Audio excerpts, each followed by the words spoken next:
జై గురుదత్త. అందరికీ నమస్కారం అండి. ఓం నమో భగవతే వాసుదేవాయ నమః. ఓ ప్రభు, నీ భక్తులు ఎందుకు పేదవారిగా ఉంటారు అని నారద మహర్షి నారాయణ స్వామిని అడిగిన ప్రశ్నకు నారాయణ స్వామి సమాధానం: నారదా, భక్తులపై నాకున్న కృపను నీవు అర్థం చేసుకోవడం చాలా కష్టమన్నాడు.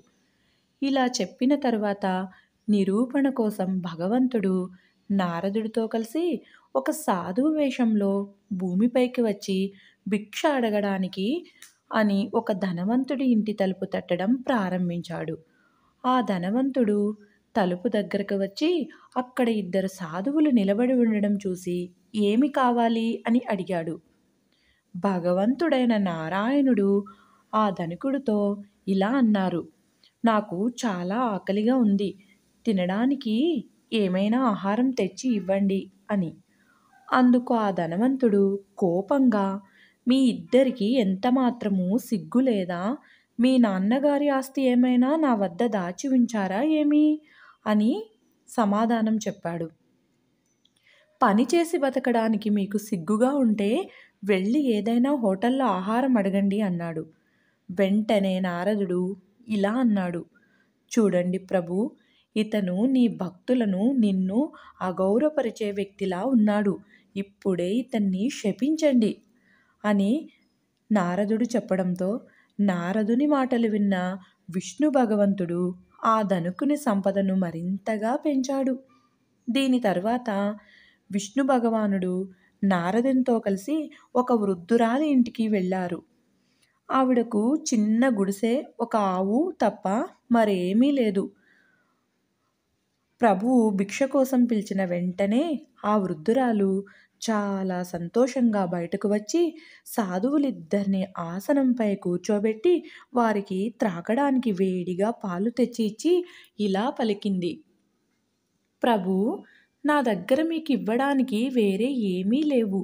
ఈ పాలు తప్ప వీటిని దయచేసి అంగీకరించండి అని చెప్పింది. విష్ణుదేవుడు పాలను ప్రేమతో అంగీకరించారు.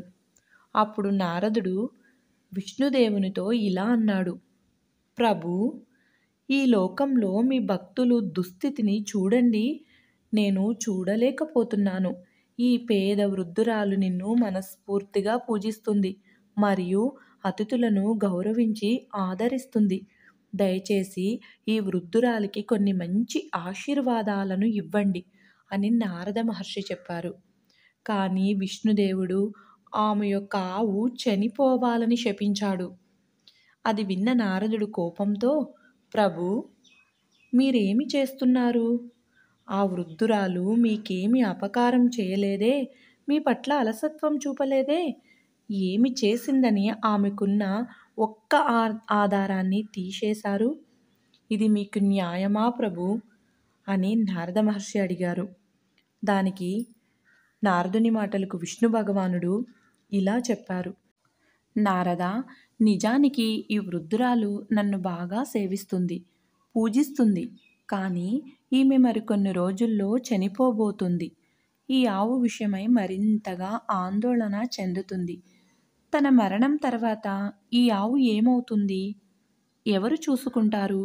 ఏ కసాయివాడైనా ఈ ఆవును తీసుకెళ్ళి వధించకూడదు అని ఆందోళనలో ఉంటుంది.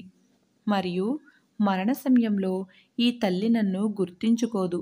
బదులుగా ఆవు గురించి ఆందోళన చెందుతుంది.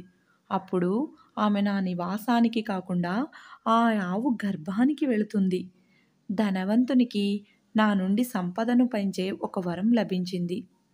అతను మరణించే సమయంలో అతని మనస్సు ప్రశాంతంగా ఉండక అతని ధ్యాస అంతా అతని డబ్బు దాచిన ఇనప్పెట్టెపైనే ఉండి ఆ ఇనప్పెట్టె కింద పాముగా మారతాడు.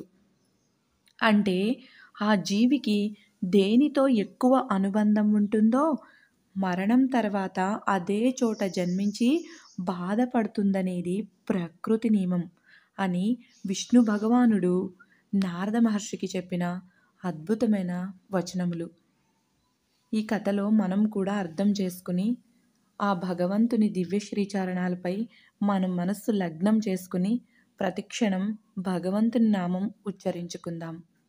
భగవంతుని నిర్ణయం చాలా లోతైనది. అంత త్వరగా అర్థం కాకపోవచ్చు. భగవంతునిపై నమ్మకం, విశ్వాసాన్ని ఉంచండి.